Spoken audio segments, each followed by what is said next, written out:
Welcome to today's live stream. My name is Arlene Pellicane. I am the spokesperson for National Marriage Week. You're here because you want to make your marriage stronger, and we have assembled an amazing panel of experts who are specialists in this area and who are ready to give of their time to help you. So we are so glad you're here. If you happen to be sitting next to your spouse, grab their hand.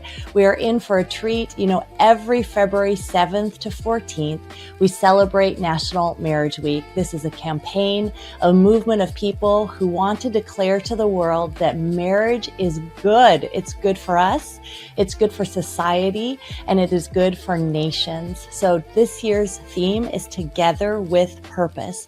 And that's why we're here, because we believe the purpose of marriage is worth fighting for, worth learning about, and getting better at. So let's get started. Hello, viewers. I'm so delighted you've joined our National Marriage Week panel discussion tonight. I'm Amy Morgan, your host this evening. Our topic tonight is about growing the individual within. A healthy we starts with a healthy you. You are the one who has to do the work to become psychologically, emotionally, and spiritually whole. Your relationship can only be as healthy as you are, to quote one of our panel guests tonight. And I am delighted to introduce them to you. The quote was from Drs. Les and Leslie Parrott. They are the #1 New York Times bestselling authors of Saving Your Marriage Before It Starts. They also co-founded eHarmony and have appeared on Oprah, Today Show, The View, and Fox. Their new book is The Love Languages That Matter Most with Dr. Gary Chapman. Dr. John Trent is a leading marriage and family counselor, a popular speaker, and a best-selling author of more than 30 books, including The Blessing and The Language of Love. He's the founder of strongfamilies.com, a ministry he runs with his older daughter, Kari, who also joins us tonight. John and his wife, Cindy, have been married for more than 45 years and have 2 daughters and 4 grandchildren. Kari Trent Stageberg is a nationally known speaker, author, and coach. She also is the president of strongfamilies.com, working alongside her father to strengthen individuals, couples, and families worldwide. She and John recently released Your Journey from Broken to Blessed. Kari and her husband, Joey, live with their 2 sons near Seattle.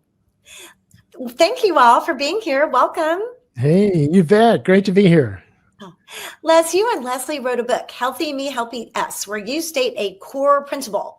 If you try to build intimacy with another before you have gotten whole on your own, all your relationships become an attempt to complete yourself. Will you explain that to us? Yeah. Well, first of all, good to be with you guys. And John and Kari, good to see you.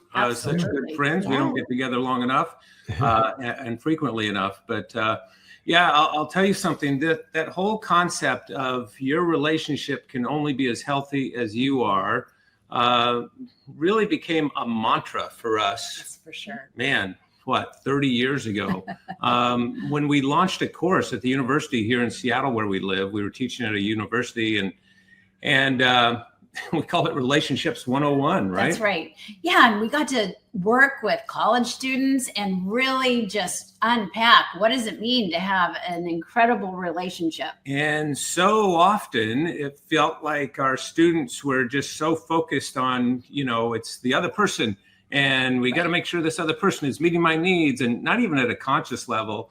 But rarely did it seem like you encounter someone who goes, you know something? I really need to be the right kind of person to have the right kind of relationships. That is someone that is pretty focused and intentional on their well-being. And so we wrote a book some years ago called Healthy Me, Healthy Us that summarizes this. Mm-hmm. But on the very first night of that class, which, by the way, was always packed out with a waiting list. It was the largest class on our college campus with more than 300 students in an auditorium. And that's not really about us. That's about relationships, how compelling the need is. We're all longing for belonging. And the very first night of this course, we would tell them, hey, it doesn't really matter to us whether you take any notes and it's up to you whether what you're going to get out of this experience. Except tonight, because we held this class at 6 p.m. on Monday nights, not prime time for undergrads. But we would tell them, hey, it doesn't really matter what you get out of this course and what you write down in your notes to us, except tonight we want to make sure you get one thing really clear. And that is, and then we would give them that sentence. We would build it up quite a bit more, but I'll say it one more time for our viewers and listeners.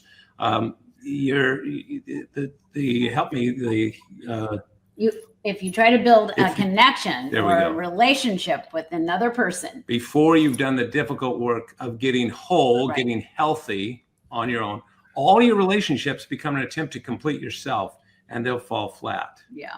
And by the way, this is crazy, but the last time we taught that course, which was a number of years ago, you can see I was struggling to get it back in my brain. But the last time we did that, a student came up to me after maybe the third night of the course, the third week, and he said, "Hey, Dr. Parrott," he said, "you know that first lecture you gave where you talked about being healthy?" I said, "Yeah." He said, "That was really meaningful to me." I said, "Cool, thanks, buddy." And he goes, No. I don't think you know how really special that was. If you knew my background, if you knew the kind of relationships that I've had, that was like a turning point. Like, this was revolutionary for me to focus on getting healthy." I said, "Man, that is so kind of you. Thank you so much." He goes, No. You got to understand how. And I said, "Tell me what it is that you're trying to make me understand I'm not getting." He said, "Well, can I show you something?" I said, "Sure." And he pulled up his T-shirt and he had the sentence. Demonstrate? No, I'm not going to demonstrate it. Well, that's okay. We're a family show. He had this sentence tattooed on his rib cage, and I was like blown away, of course. And I had him show the whole class, and everybody cheered and all that kind of stuff. But what I really wanted to say is, hey, we're just getting started in the semester. There's a lot of good stuff to come. You might want to wait if you're going to tattoo everything I say on your body. You're going to run out of body space. Yeah. Right? Exactly. But the truth is, you don't have to tattoo that on your skin. Tattoo it on your mind, right? Because that truth that your relationships can only be as healthy as you is really the foundation, the basic building block for having the kind of relationships we all long for. Well, and I'm so glad you said mind and you talked about the emotions, because John, you talk a lot about attachment and how healthy emotions start there from attachment. Can you explain that? You have some questions that answer that attachment questions. Yeah. Oh, no, absolutely. I mean, but let's start with just the fact of how ubiquitous, how universal brokenness is right now, broken attachment. I'll give you a quick example. I grew up here at Scottsdale, Arizona, and went to a big public grade school. Now I'm really old. Ancient. And so, but think about this. So there's my twin brother, my older brother, and myself. We were the only kids from a divorced family in our grade school. Wow. Not the class, in our entire school. Okay. Now fast forward, my wife's a teacher. She had 22 students in her last class. 18 out of the 22 were from single parent or broken families. And what goes to school goes to church, what's in our neighborhoods. And so brokenness but what is brokenness? Well, for some of us, it's this long-term desire to answer they're called attachment questions, and boy, the first one is when I reach out, will you reach back? Now think about it. Think about a little baby, how they just reach out for it, literally, even a 2-year-old, well, we're still doing that, emotionally. When I reach out, will you reach back? And then the second one is, am I enough? Oh my gosh, there's so many relationships today where it's a bargain. It's not a bond. It's, well, you do this for me, kind of what Les said earlier. It's so transactional. That's what well, what can you do for me so that I can do something for you? But what we're really asking is, do I have to do more? Am I enough? And then the third one is, well, when the going gets tough, will you really stay with me? And, my dad bailed out when I was 2 months old. I never met him until college. World's best single parent mom, but my mom got rheumatoid arthritis. And by the time we were about 10 years old, she was gone. My older brother was raising us, which today, of course, you'd be in big trouble with the authorities. But back then it was like, well, that's the way it goes. But the point I'm getting at is that, so what I grew up with was, well, really important people aren't going to stay. And so really attachment is that deep need that we have that, man, somebody's going to be there for me. And we can do all that. We can answer those questions, but I think that's just a big part of attachment. Well, you had a bestseller called The Blessing that helps people answer those questions. And there are some elements, but I'd like you and Kari to talk a little bit about what the blessings are and then what happens if they're not given. Because I know you've worked on that a lot on your book, Your Journey from Broken to Blessed. So maybe we can do a and both. Yeah. Yeah. Go ahead, Kari, jump in on this. Well, I'll just do a quick summary of those 5 elements of the blessing, and they really do help answer those 3 attachment questions. And so the first element of the blessing is appropriate, meaningful touch. So, laying your hand on somebody, giving them a hug, but also clinical studies have shown that bright eyes, it says in Proverbs, bright eyes makes the heart glad. When we brighten our eyes, when someone comes in a room, our brains actually translate that as joy. And that's a piece of that appropriate, meaningful touch. And that helps answer that question. Wow, are you going to be there? Those 3, keep those 3 questions in mind, and I'll outline them as we go through. So the second one, when I reach out, are you going to reach back? Do you see me? Am I enough? Will you physically touch me when I need that reassurance from you? The second one is spoken words. And here's the reality. We need to say it. I was meeting with a girl today who was in a mom's group that I'm with, and she said, I never heard I love you from my dad, and I finally gathered up the courage to go talk to him about it, and he passed away before I got to have that conversation. And she had so many unanswered questions of, man, why couldn't he tell me? Why didn't he say it? And so we need to be people that not just say I love you, which is again answering that second attachment question, do you value me? Am I enough? But we need to tell them that they have incredible God-given strengths, and that's that third element of attaching high value. How did God create them uniquely, specifically on purpose? And again, that's helping answer that second question. And I don't think it's a mistake on God's part that 3 elements of the blessing help answer that question. Am I enough? Do you value me? And I think as individuals, we are hardwired to ask that question a lot, both of God, of our spouse, and of ourselves. Or am I really enough? Does this person really value me? And 3 elements of the blessing help us give someone the answer to that question. So we've got appropriate, meaningful touch. We've got spoken words that attach high value. And then the 4th element, which again answers that am I enough, do you value me question, is special future. We want people to realize that God has given you incredible gifts and strengths so that you can then go bless others. You can use these in the future, and God has given you these for a reason, to help you help others and to have great relationships. And so that's really that special future piece. And then the last one helps answer the very last attachment question. When things are hard, are you going to be there? And it's genuine commitment. Are we going to show up for somebody even when it's hard? With boundaries, of course, but are we going to show up for somebody even if they're not showing up for themselves? Are we going to be people who still choose to hang in there even when things are tough? And so really those are those 5 elements, and they kind of give us, a biblical model of being able to then go answer those 3 critical attachment questions. Hey, Kari, when did you get so smart? That is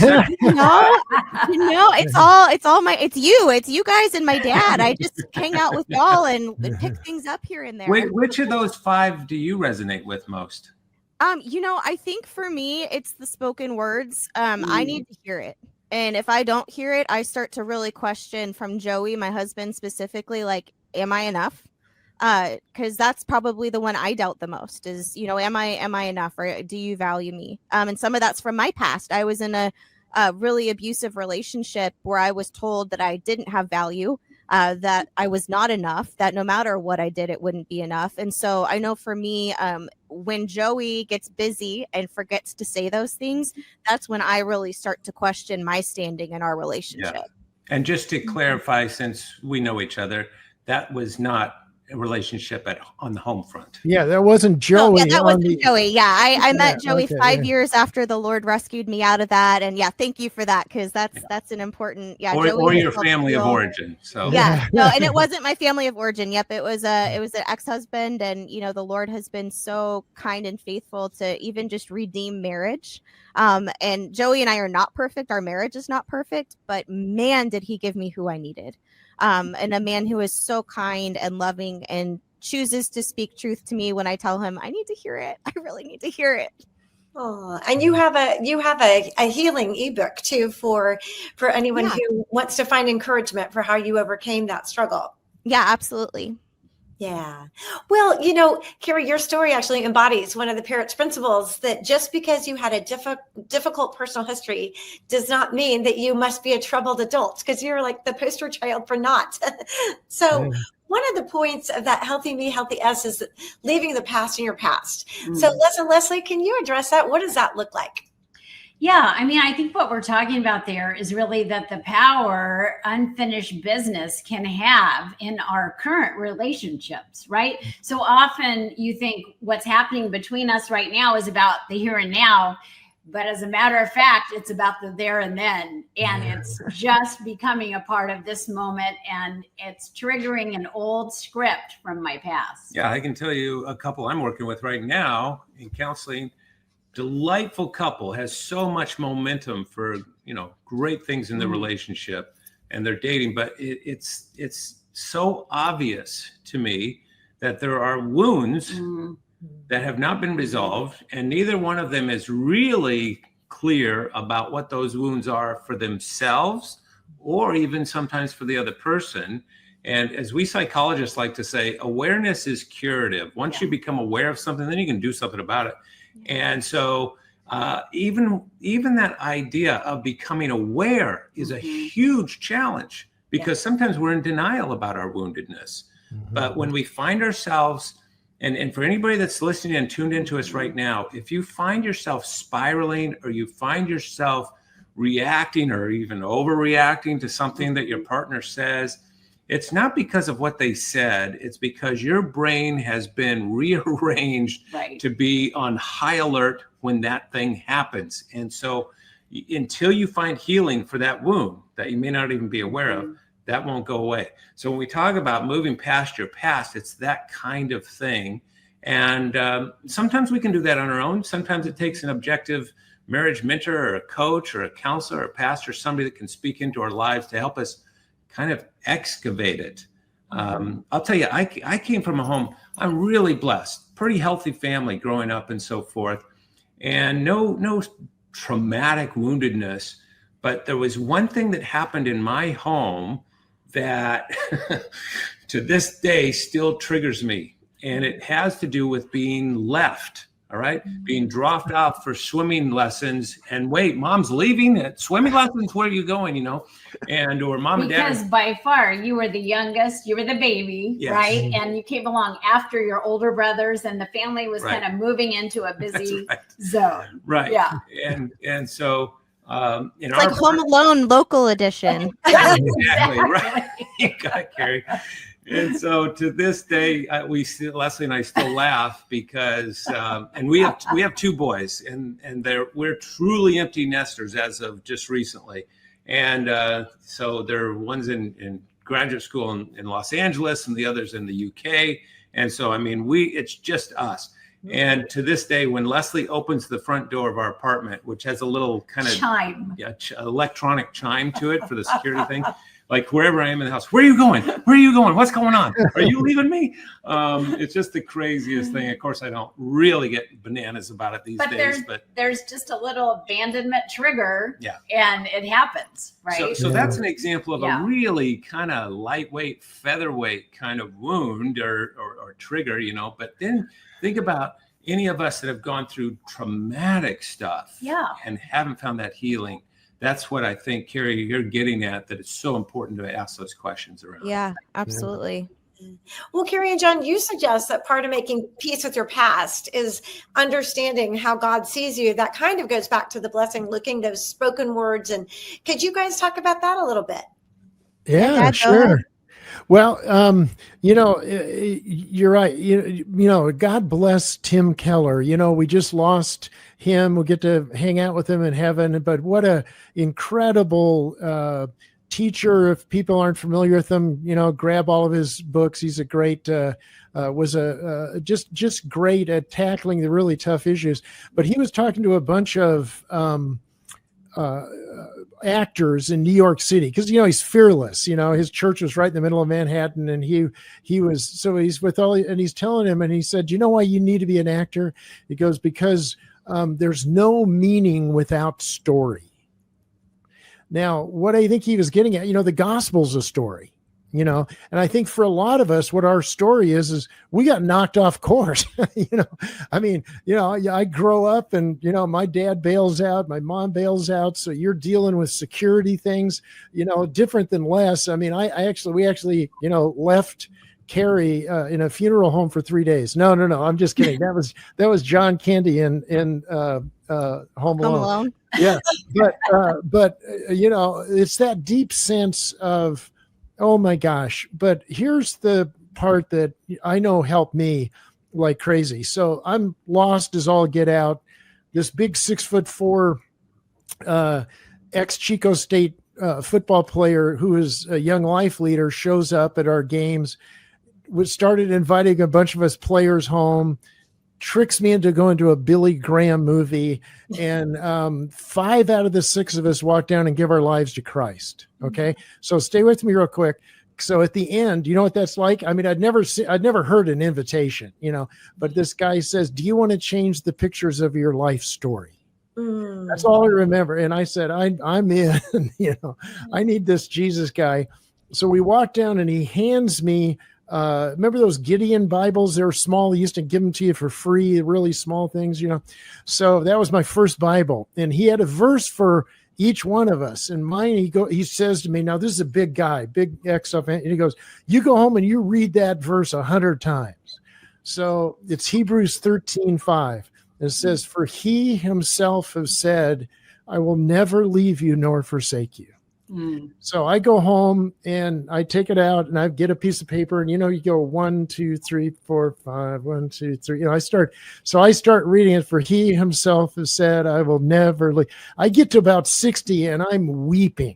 And I didn't cry at that point. I had so much bottled up and so much hurt, and I am weeping because it's called an attachment moment, technically, but it's like all of a sudden I realized, oh my gosh, now I didn't know about Ephesians 2, where and 1 and 2, where he says he chooses us, he adopts us, he redeems us, he gives us an inheritance, he seals us, So all I knew was I had just met this guy named Jesus, and he wasn't going anywhere. My mom, God bless her, had to go back for surgery when she was all sick.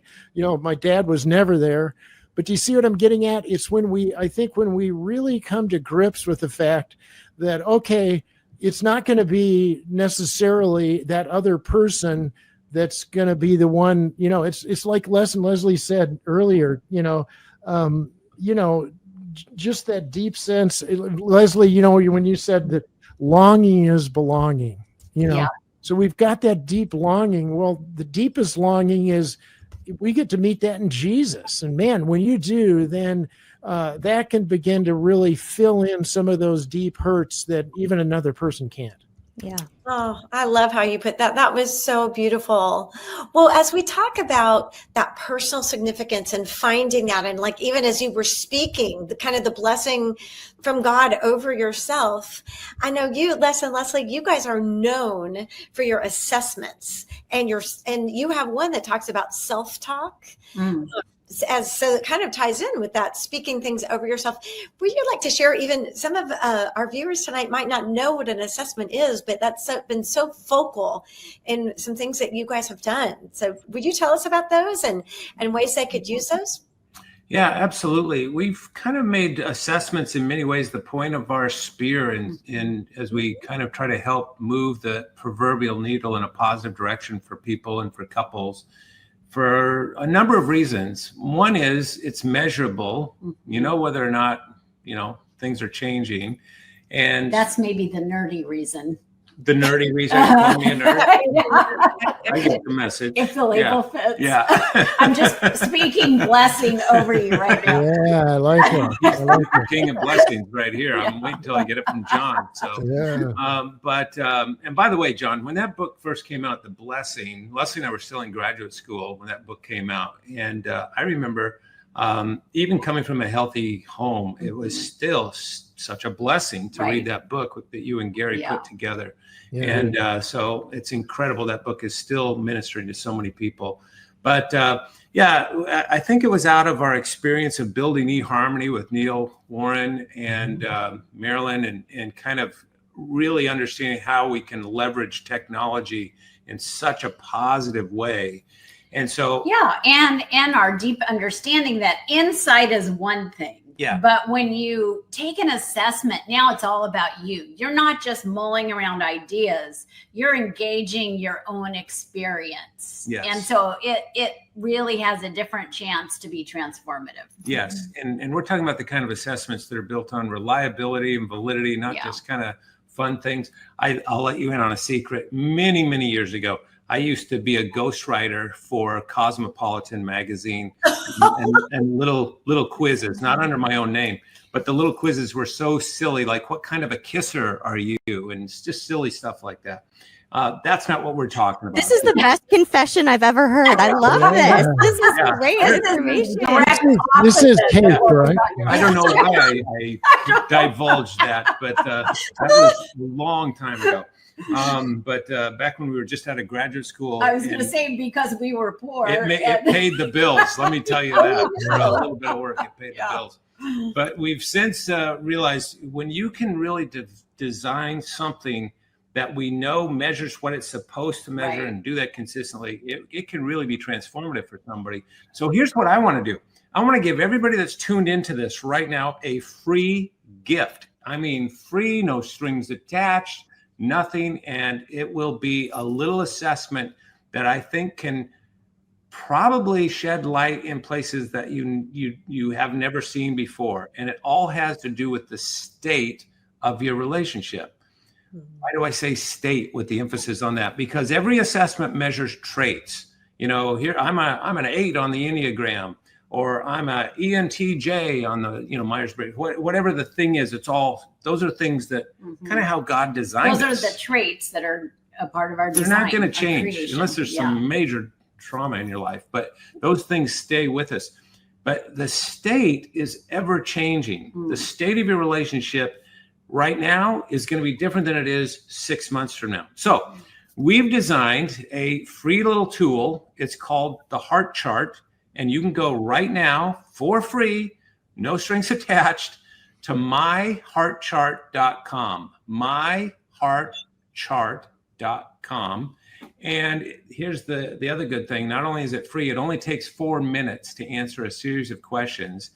And what it's going to do is, you know how on our phones, if you're driving someplace or walking someplace, you enter it, the address, and it just gets you there. So how does it do that? Because of coordinates, right? It's looking at the coordinates. It's not like looking at, there's a building, it's about really specific coordinates. And we've done the same things for your love life so that now. Or your relationship life. Even if you're single, by the way, this works. But it'll give you the state of your relationships by looking at the coordinates, 2 incredibly important coordinates, the 2 most significant things in any relationship. And one is that feeling of connection. There's no relationship if you don't feel connected, right? You don't have a relationship if you're not connected. And second is commitment, or maybe another way to say that is devotion. Are you investing in the relationship? Yeah. And by the way, if you're at a stage in life where you're not in a relationship, then what it's looking at is tuned into everything we've been talking about. Well-being. And that's just your well-being. How healthy are you feeling and experiencing in your life right now? So if you're a single person, it's still relevant to you, or you have a friend or a daughter or son, whatever, recommend it. Send it high and low. It's just far and wide. I think that this little tool, myheartchart.com, is an eye-opener. You answer the questions, takes 4 minutes, and then it walks you through this little process of unpacking where you stand on those 2 coordinates. And so it kind of becomes the GPS of love. In a playful way. Yeah, a very playful way. It's not ominous. No, it's not like, you failed, right? So many people get afraid. We were just with somebody in Dallas, and she was so freaked out about taking an assessment. Assessment anxiety. And it had to do with love languages. And it was just to find out her love language with this premium assessment. And she was so scared to death of failing it. You can't fail these kinds of. Can't fail your love language. Everyone has one. Yeah. Oh, well, that is so interesting and such a generous offer. I love that you use the word coordinates, because John and Kari have a tool that they use in their book, and it also kind of plays on coordinates. It's a life mapping tool, and it can be used again within couples or just in life. Would you guys talk about that a little? Because I just thought that was really interesting. I know when my younger son had a decision to make about where he should go, it wasn't a relationship question. I said, hey, son, you should call the Trent to do this. Yeah. Well, tell him to give us a call. We'd love to help out. But I think, life mapping really is a tool that shows us, my dad shared about pictures of your life story. And the reality is each of us have so many pictures, because our life stories are complex, and there's a lot of things that have happened in our life, and they shape how we view relationships. They shape how we view ourselves, the Lord, even what we would like to do or what we're called to do. And so life mapping really is a way to capture all of those pictures. And so we get a clear way to see, where have we been, where are we today, and where do we want to go? And it can really help us answer that question, especially if we're in a transition season, or, things just seem like they're falling apart. Where do I go from here? What really are those next steps, and can help us really unlock maybe what's holding us back. And I think, I love what Les and Leslie were sharing, because here's the reality. If you don't know where you are, like the coordinates, if you don't know where you are, you don't know where to go.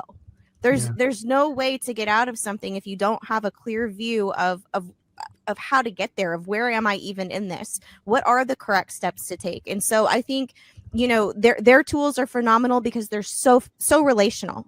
And that's really, go ahead. And if I can jump in there, coming up, we were recently with the Gary Chapman. Now, Gary Chapman is kind of like being with a really handsome Yoda. I mean, you know what I mean? I mean, it's like, but you guys are, the assessment that, so you take Les and Leslie, who they're, world known, world class, and then you take Gary Chapman and you put those two together. And then you got the blessing. I mean, as people are listening to all this, they're going, wait a minute, there's all these, they're really not that different. I mean, you need attachment, you need the blessing. Okay. But you need to know each other's love languages, but what if you really could step into an assessment that would just, knock your socks off? So talk about that, Les. That's coming out pretty quick, or is that already out? Yeah, in fact, we just had a meeting recently this week about how really incredible it's been to get the responses from folks on this assessment. That's a different assessment. So there's myheartchart.com, totally free. Then we have this 5 love language premium assessment. And you are so right about Gary. Gary is such an incredible guy and been a longtime mentor. And, his purple book, I happen to have it right here, The 5 Love Languages, it sold 20 million copies. And John and Kari, I know you immediately understand the value of that. For anybody that's out there, John and Kari and Leslie and I haven't sold 20 million copies of all of our books combined together. So that's an incredible thing. One of the best-selling books of all time, truly. And so in kind of walking with Gary through this process of designing and building out a premium assessment, we began to really have deep discussions about empathy and that capacity. So many people read, we call it, affectionately the purple book that so many people have read. And so many read the purple book and go, yeah, that's how you need to love me. Okay. That's how you need to love me. I'm words of affirmation. You love me that way. Exactly. Right. Yes. And what is really missing sometimes for people is, how do I speak this person's love language? Right. Yeah. And we took it to a whole new level in a book that is just recently come out called The Love Language That Matters Most. Ooh, it's out. That's awesome. And, yeah, we're so excited about it. And what we do is look at the dialects within your love language and that person. And by the way, the love language that matters most, I was at Leslie and I were having breakfast at a place in our neighborhood here in Seattle, and I had this sitting on the table, and the server came up and she said, "What is that?" And I said, "Oh, it's a new book. It's a follow-up to the 5 Love Languages. Have you ever heard of that book?" She says, "Everybody here at the restaurant, everybody that works here loves that book." And she said, "But what is it?" I said, "What are you talking about? It's the new book." She goes, "I know, but what is it?" I said, "Oh, you mean the love language that matters most? Which one is it?" And she said, I said, "Yeah, yeah." And I said, "What do you think it is? What do you think it is?" She said, "Well, it better be my love language." That's right. But of course, the love language that matters most is the love language of the person that is in front of you. Yeah. Right. Yeah. So if John and I are out to coffee, the love language that matters most to me needs to be John's love language. Right. All right. And by the way, John, what is your love language? I think it's words of affirmation, if I remember. Is that right? Probably. Yeah. You don't know? Well, you need to take an assessment. It's quality time. Words of affirmation, but he's quality time. Quality time. But I think Kari admitted that hers is probably words of affirmation. It is. Yep. I'm words of affirmation, but Dad's always like, I'm running this errand. Come with me. I'm doing this. Come with me. Like it's quality time. 100%. Yeah. Well, so the whole concept of this new book is that it will not just say, "Hey, here's your love language," but here's the dialect within it. And so, Kari, let me ask you, if words of affirmation is your love language, which is Leslie's, by the way, too. Yeah. Do you know any idea what your dialect within that love language might be? I know for me, I need to hear positives about things that I am feeling insecure about. So like, I don't know if that's a specific dialect, but I like, for example, with the kids, we were in a really horrific car accident, and for, the last 2 years, Joey's been healing. And there was about 1.5 years where Joey really couldn't be Joey. And so out of that, now that Joey is healing and his brain's healing, I have a lot of I need to hear a lot of praise around, you know what, you did a great job holding that together. You did a great job in chaos. You did a great job here. Like, I need to hear the specifics where he saw my strengths at work, because I can tend to look at it and go, man, I just blew it in that area. Man, did I do enough for my family? Have I shown up the way that they needed me to? And so, I don't know if that's like a specific, what dialect that would be, but if I did something, please tell me you saw it. Like, tell me I did a good job, please. Yeah, I mean, with the dog with the cookie, like, tell me I did a good job, By the way, what an incredible thing that you guys have walked through. Oh my goodness. But there are a couple of dialects that could be at play. One of those might be just appreciation. Like, I deeply see you and appreciate what the emotional load, the practical load. And here's the thing I specifically see. Another part of that might be the encouragement. Like, wow, I see that you're great at this. Like, these are strengths and skills you have. Those are 2 different kinds of words of affirmation. Right.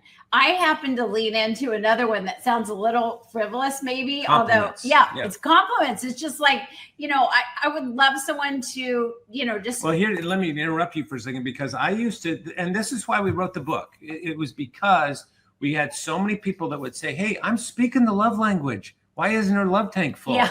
Why isn't his love tank full? I'm speaking it. I read the book. I'm doing it." Right. Yeah. But if you're speaking the love language of that person and the dialect isn't quite right, they may not understand your love. And so I always thought, since words of affirmation, I've always known that was her love language, I would just encourage her like crazy. And by the way, John Trent is one of the greatest encouragers on the planet. So indeed, encouraging words. And so, but I would just encourage her, man, you can do that. Yeah, you want to write a children's book? Absolutely. I can't imagine anybody that wouldn't want to hear from you with a children's book, blah, blah, blah. I would on it. And you can do that, blah, blah, blah. And turns out that wasn't filling up her love tank. In fact, it was making the love tank leak, because it was creating all kinds of pressure for her.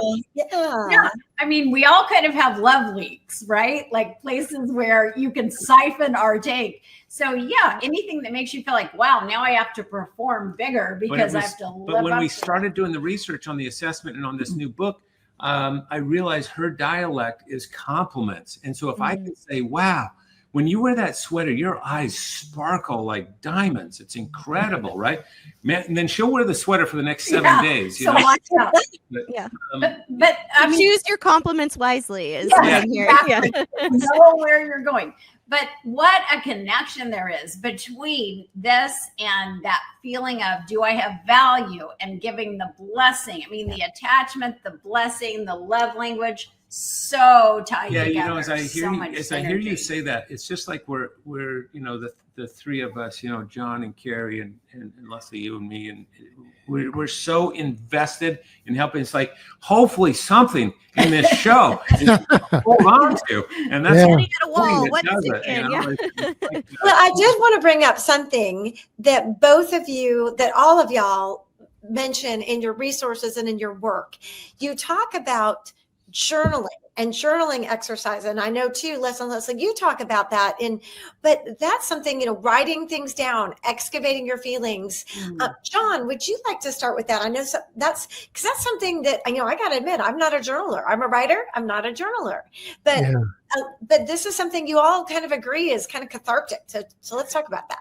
Well, I mean, it certainly can be. You know, the book we just did called Your Journey from Broken to Blessed, you know, we have this, you know, there it is. Wow, look at this. But we did a journal, this free thing where, okay, just, you know, go to the website, you download it. And, but it is in essence a journal. And what's interesting, clinical studies, did you know that just when you use a pen and write, it's really cathartic? I mean, for so many of us today, we think, well, I'm not going to journal because I just have to type it out, you know? So we actually encourage people. Kari, do you have your journal there, right there? I don't have the journal right now. Okay. Wait. But can I ask you something, John? Yes, I do. Yeah. Is it as applicable if you type it as if you write it, if you're a good typer, or it can be, but there's just something amazing about writing it down. And so, I mean, when we do life mapping, when we do encourage people to do journaling, you know, it slows you down. Yes, everybody's handwriting is pathetic, but it can be really powerful. But it's just a way of just capturing those moments, those stories, those things where God showed up, you know, where you've grown in a certain area. Like for Les and Leslie, when they figured out that, you know, dialect, okay, let me tell you, that can just supercharge things, because it gets so frustrating. You're thinking, well, I'm doing this, that should be working. They're not cooperating, you know, and but they're just not feeling it. And so what an awesome thing to, we really need to become a student of that person we love, you know. And that's really love that. You know something, you asked Kari if she had her journal nearby. You see this journal? Yeah. This is a 10-year journal. And what this is, if for all of you that don't journal, this is something that you can do, because look at how, I don't want you to read my personal notes in there. Sometimes it's just something really brief that you want to put in. And the cool thing about this journal is you can go back, literally, I can go back to, you know, 1997 on June 18. And I see that I was in San Antonio and I had a couple thoughts about that. And I can review the year. And Leslie does the same thing. And it's always interesting to kind of compare notes on that. So that's kind of a lighthearted journaling. Yeah. You're talking about, I think, John and Kari, the kind of journaling that really is, I often say a journal is kind of like a place where your thoughts can go to stretch their legs, right? Let's get it out there. Yeah. And boy, is that valuable. But it does take a little bit of discipline. It does. And Your Journey from Broken to Blessed journal, it really is guided, because here's the reality, whether it's journaling or something else, at the end of the day, put something into practice. It's one thing to hear us talking about this, and you, if you're listening to this, I mean, you have heard some incredible resources and tools. But if you don't put them into action, man, we're not going to change. And it's that slow, consistent action that's really going to lead us to the place that we want. And can I give just like one quick example of another journaling option if you're like totally that's so not me. I recommend having, I call it my blessing journal now, but it used to be a board and then it kept getting bigger and bigger and bigger. And now it's a journal. But I have written down every single time that I can think of that the Lord has shown up for me. Wow. And it's just been my way of brain purging. Okay, God did this and he did this and he did this and he did this. And I will tell you, on days where things are hard, on days where Joey and I just are not seeing eye to eye, on days where, man, how are we going to navigate this? Is God going to show up this time? Just having that list, that written down journaled list, and now it's pages and pages long. I'm going to be honest, I get to about page 1.5 and I'm like, I don't need to read anymore.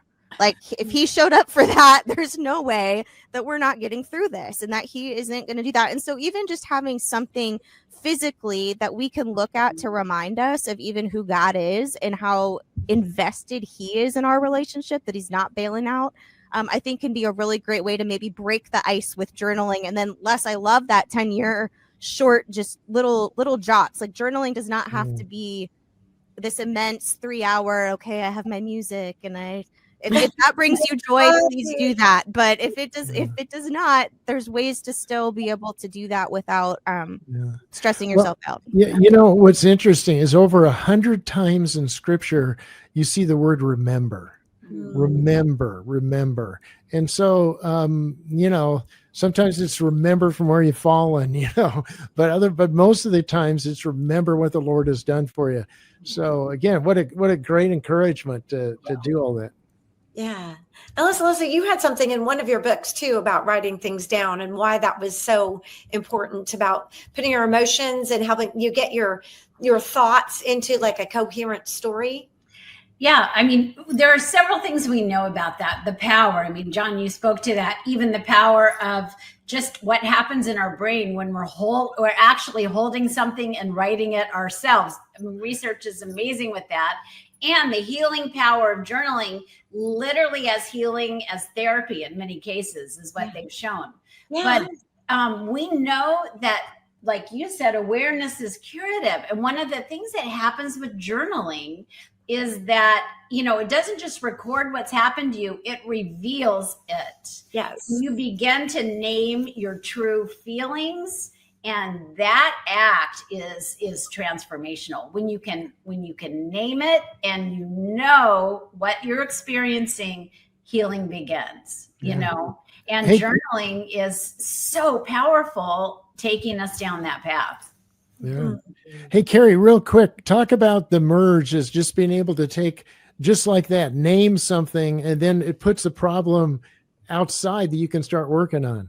Yeah, well, I mean, just super quick on that. When Joey and I first got married, we got married late in life. We were in our 30s and kind of thought, I'd been through 5 years of intensive therapy and a lot of Jesus and thought I was pretty healed. And then Joey had never been married and is a great guy. So we figured marriage would probably be pretty easy. And about 6 months in, we were both going, oh my gosh, did we make a huge mistake? And it wasn't anything big. It was just so many little things that kept adding up.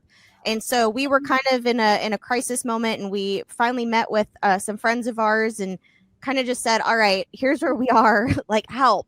And I'll never forget, they gave each other this look and then they both burst out laughing, which I didn't really find very helpful in the moment. And she just goes, you know what? Welcome to the merge. And they went on to tell us just about how in their relationship, it's how can you really blend things together that's going to make or break you. And Joey and I went home from that conversation and we actually wrote down on a piece of paper, it's not you, it's the merge, and put it up on the fridge. And from that moment on, it was like, okay. And we did it on the fridge because I feel like most of our arguments happen in the kitchen. Like the dishwasher is still a really big source of tension in our marriage. But it was like, okay, you know what? Joey's not the problem. I'm not the problem. We get to choose to come together and decide, are we going to tackle this together or are we going to let it drive us apart? And so sometimes putting that problem outside of each other and getting back on the same team, it's just that visual reminder of, you know what, God has given us someone who's different than us to really help us, to complete us, not defeat us. And when we choose to do that, man, can we make different choices. Yeah. Oh, thank you, Kari. I'm so glad you got the chance to put that in. Yeah. Thank you, Dr. Les and Leslie, John, Kari. It's been such a pleasure and an honor to spend this time with you tonight. Thank you so much for being here. So fun to be with you. Thank you for pulling. We're all good friends, so it's nice to be on this together. Yeah, fun to hang out with you guys. Joey and I want to buy you guys dinner. Bring it on. Yeah. Bring it on. Let's go to, Yeah, well, we're not too far from them, so let's go to Chinook's. I'll tell you the right table to sit at when we get there. Perfect. Hey, and thanks for having us on National Marriage Week. That's what an right. incredible gift this is to so many people that are tuned in. And I know there's folks that are probably just barely hanging on, and they said, okay, I'll watch this thing with you. I'm glad that you did. And there's people that are just launching lifelong love that are excited about it and said, National Marriage Week, that's for us. Let's do it, right? Wherever you are on the continuum. In the merge. In the merge, yes. This will be helpful. But thanks so much for hosting us and having us on. It's really delightful. And viewers, thank you as well for joining us. Don't forget to tune in tomorrow and find answers to your questions at marriageweek.org.